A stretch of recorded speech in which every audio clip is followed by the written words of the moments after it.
Genesis chapter 29. Then Jacob went on his journey and came to the land of the sons of the east. He looked and saw a well in the field, and behold, 3 flocks of sheep were lying there beside it, for from that well they watered the flocks. Now the stone on the mouth of the well was large. When all the flocks were gathered there, they would then roll the stone from the mouth of the well and water the sheep, and put the stone back in its place on the mouth of the well. Jacob said to them, "My brothers, where are you from?" And they said, "We are from Haran."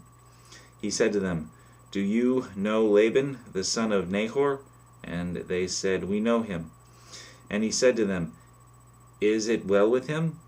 And they said, "It is well.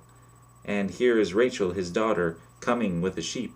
He said, "Behold, it is still high day. Is it not time for the livestock to be gathered? Water the sheep and go pasture them." But they said, "We cannot until all the flocks are gathered." And they rolled the stone from the mouth of the well.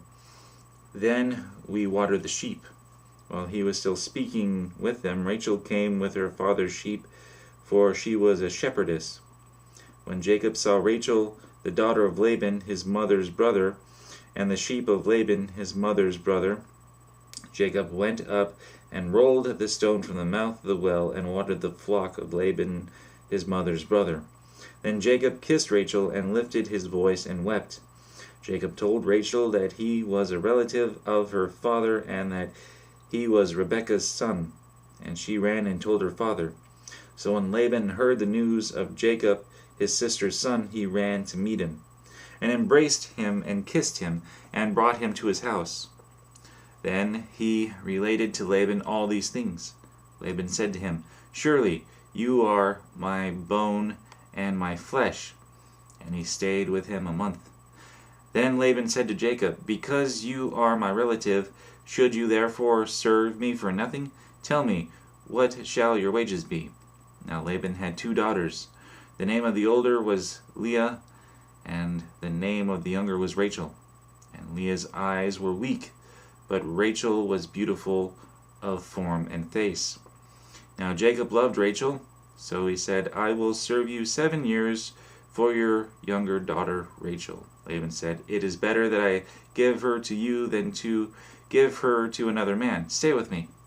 So Jacob served 7 years for Rachel, and they seemed to him but a few days because of his love for her. Then Jacob said to Laban, "Give me my wife, for my time is completed, that I may give it to her." Laban gathered all the men of the place and made a feast.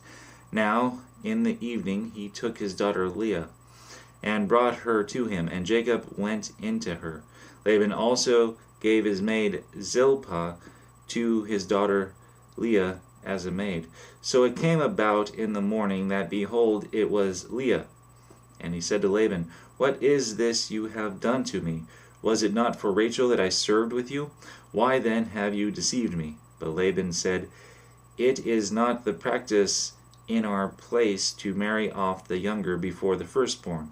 Complete the week of this one, and we will give you the other also for the service which you shall serve with me for another 7 years." Jacob did so and completed her week, and he gave him his daughter Rachel as his wife. Laban also gave his maid Bilhah to his daughter Rachel as her maid.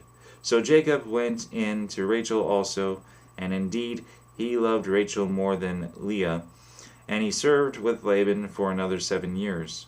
Now the Lord saw that Leah was unloved, and he opened her womb, but Rachel was barren. Leah conceived and bore a son, and named him Reuben, for she said, "Because the Lord has seen my affliction, surely now my husband will love me." Then she conceived again and bore a son, and said, "Because the Lord has heard that I am unloved, he has therefore given me this son also." So she named him Simeon. She conceived again and bore a son and said, Now this time my husband will become attached to me, because I have borne him 3 sons. Therefore he was named Levi. And she conceived again and bore a son and said, This time I will praise the Lord. Therefore she named him Judah. Then she stopped bearing.